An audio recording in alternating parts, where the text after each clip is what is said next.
ওং নমঃ শিবায়, ওং নমঃ শিবায়। বন্ধুরা, আজ 6ই শ্রাবণ, 22শে জুলাই সোমবার। বন্ধুরা, শ্রাবণ মাসের আজ প্রথম সোমবার। অনেকেই হয়তো আজকে শ্রাবণ সোমবারের ব্রত পালন করছেন। বন্ধুরা, যদি আপনি শ্রাবণ সোমবারের ব্রত রেখে থাকেন এবং শিব পূজা সম্পূর্ণ করার পর আর আজকের দিনে শিব ব্রত কথাটি শ্রবণ করতে হয়, না হলে শিবের পূজা অসম্পূর্ণ থেকে যায়। বন্ধুরা, এই ব্রত কথার মাধ্যমে আপনি পরিষ্কারভাবে জানতে সক্ষম হবে যে আজকের দিনে শিব পূজা করলে আসলে কি হয়। তাই শিব পূজার পূর্বে এই ব্রত কথাটি অবশ্যই শ্রবণ করুন এবং ভগবান শিবের পুজো সম্পূর্ণ হয়ে যাওয়ার পর আরও একবার এই ব্রত কথাটি শ্রবণ করুন।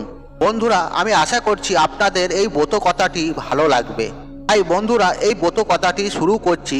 তার আগে আপনাদের বলি, আপনারা মনের ভক্তি রেখে, শ্রদ্ধা রেখে কমেন্ট বক্সে ওং নমঃ শিবায় লিখে কমেন্ট অবশ্যই করবেন।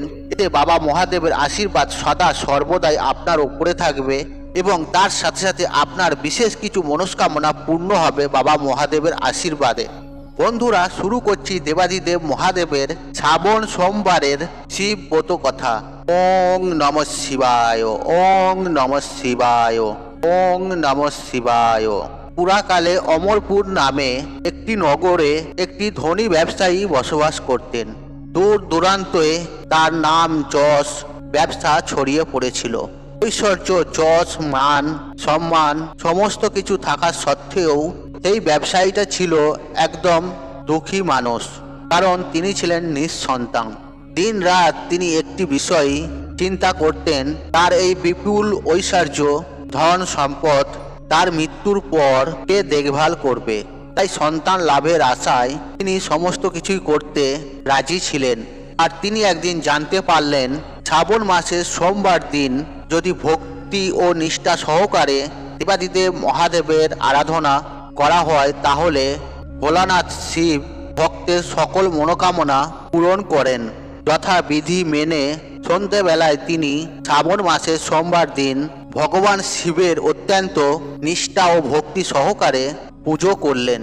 একবার নয়, শ্রাবণ মাসে প্রত্যেক সোমবার দিন তিনি আবার পূজায় নিজেকে নিয়োজিত করলেন।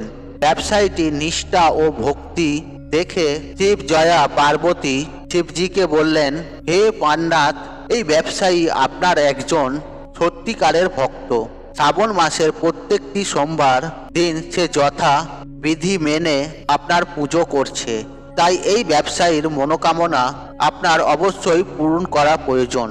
ভগবান শিব দেবী পার্বতী কথা শুনে প্রথমে সামান্য হাসলেন, তারপর বললেন, হে পার্বতী, এই সংসারে সমস্ত ব্যক্তিকেই নিজের কর্ম অনুসারে ফল প্রদান করা হয়ে থাকে। মানুষ যেমন কর্ম করবে ঠিক তেমনই তার ফল পাবে। ভগবান শিবের এই কথা শোনার পরেও পার্বতীজি অত্যন্ত আগ্রহসহ হয়ে বললেন, আপনাকে কিন্তু আপনার এই ভক্তের অবশ্যই মনোকামনা পূরণ করতে হবে, কারণ আপনার এই ভক্ত অন্য 5 জনের থেকে অনেকটাই আলাদা। শ্রাবণ মাসের প্রত্যেকটা সোমবার দিন যে যথাবিধি মেনে আপনার পুজো করছে, আপনার পুজো সম্পূর্ণ করার পরই সে ভোজন গ্রহণ করছে। আপনাকে এই ব্যক্তির সন্তান প্রাপ্তির মনোকামনা অবশ্যই পূরণ করতে হবে। দেবী পার্বতীর এতই আগ্রহ ও অনুরোধ দেখে ভগবান শিবজি না করতে পারলেন না। তিনি বললেন, ঠিক আছে, আমি এই ব্যবসায়ীটিকে সন্তান প্রাপ্তির বরদান করছি, কিন্তু তার এই সন্তান 16 বছরের অধিক জীবিত থাকবে না। শ্রাবণ মাসের শেষ সোমবার ব্রত শেষ হওয়ার পর সেই ব্যবসায়ীটি সেই রাত্রে ভগবান শিবের স্বপ্নে দর্শন করলেন।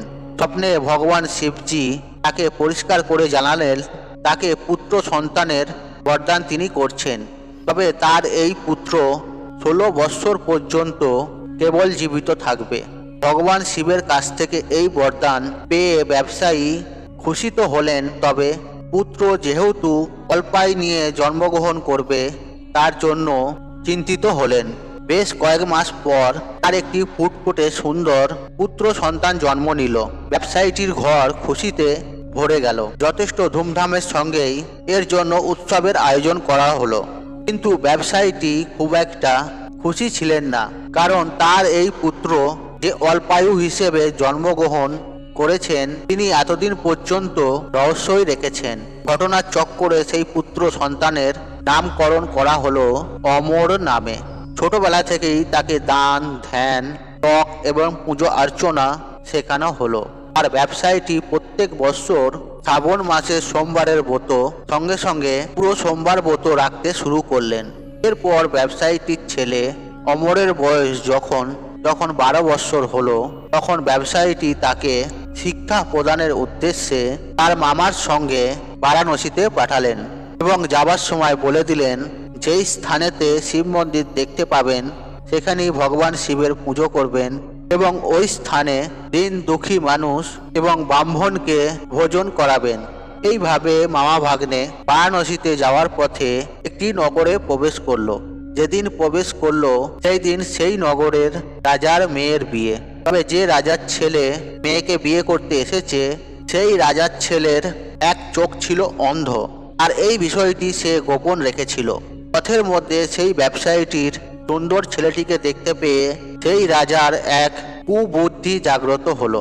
তার এই অন্ধ ছেলেটির পরিবর্তে সে এই ব্যবসায়ীটির ছেলেটিকে নিজের ছেলে হিসেবে পরিচয় দেবে। তারপর বিবাহ শেষ হয়ে গেলে এই ব্যবসায়ীটির ছেলেটিকে তাড়িয়ে দিয়ে এই রাজ্যের রাজার মেয়েটিকে নিজের রাজ্যে নিয়ে যাবে।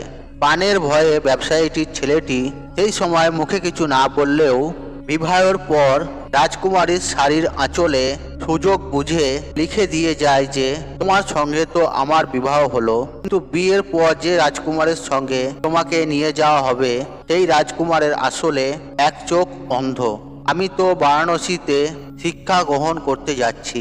বিবাহ সম্পূর্ণ হওয়ার পর পরের দিন সেই ব্যবসায়ী পুত্রকে তাড়িয়ে দেয়া হয়, কিন্তু রাজকুমারী যেহেতু আসল সত্য জেনে ফেলেছে তাই সে রাজার অন্ধ পুত্রের সঙ্গে যেতে রাজি হয় না। ব্যবসায়ী পুত্র অমরকে নিজের স্বামী মনে করে তার জন্য প্রতিজ্ঞা করতে থাকে। অন্যদিকে অমর এবং তার মামা শেষ পর্যন্ত বারাণসীতে উপস্থিত হন। সেখানে 4 বছর ধরে অমর শিক্ষা গ্রহণ করে। তখন তার 16 বছর পূর্ণ হলো, আর সেই দিনই ভগবান শিবের স্বপ্নদেশ সত্য হয়, অর্থাৎ অমরের মৃত্যু হয়। ছেলের মৃত্যুর সংবাদ পেয়ে সেই ব্যবসায়ী এবং তার স্ত্রী অন্ন গ্রহণ পরিত্যাগ করে। এই ঘটনায় শিব জয়া পার্বতী অত্যন্ত শিবের প্রতি ক্রুদ্ধ হন। তিনি ভগবান শিবের উদ্দেশ্যে বলেন, যে ব্যক্তি আপনার সারা জীবন ধরে নিষ্ঠা ও ভক্তি সহকারে পুজো করলো, যার পুত্র একইভাবে আপনাকে পুজো করে আসছে, তার প্রতি এইরূপ বিরূপ হলেন কিভাবে? ভগবান শিবজি বললেন, এ তো বিধির বিধান, যা হওয়ার তা হবেই। এই কথায় পার্বতীজি আরও ক্রুদ্ধ হলেন। তিনি বললেন, তাহলে কি ভক্তির কোনো অর্থ নেই? এরপর থেকে তো কোনো ব্যক্তি আর ভক্তির প্রতি বিশ্বাস রাখবে না। ভগবান শিবজি দেবী পার্বতী এই রূপ আগ্রহ দেখে শেষ পর্যন্ত সেই ব্যবসায়ীর পুত্র অমরকে জীবিত করলেন। ব্যবসায়ীর পুত্র অমর শিক্ষা সমাপ্ত হওয়ার পর যখন নিজের বাড়ি ফিরতে শুরু করলেন, সেই সময় পথের মধ্যে প্রতীক্ষারত রাজকুমারী এবং রাজার বিপুল ধন সম্পদ নিয়ে নিজের নগরে প্রবেশ করলেন। ভগবান শিবজি সেই ব্যবসায়ীটিকে আবার স্বপ্নে দেখা দিলেন এবং দেখা দিয়ে বললেন, তোমার ভক্তি ও নিষ্ঠায় আমি অত্যন্ত প্রসন্ন হয়েছি, তাই বিধাতার বিধির লেখন শেষ পর্যন্ত আমাকে বদলাতে হয়েছে।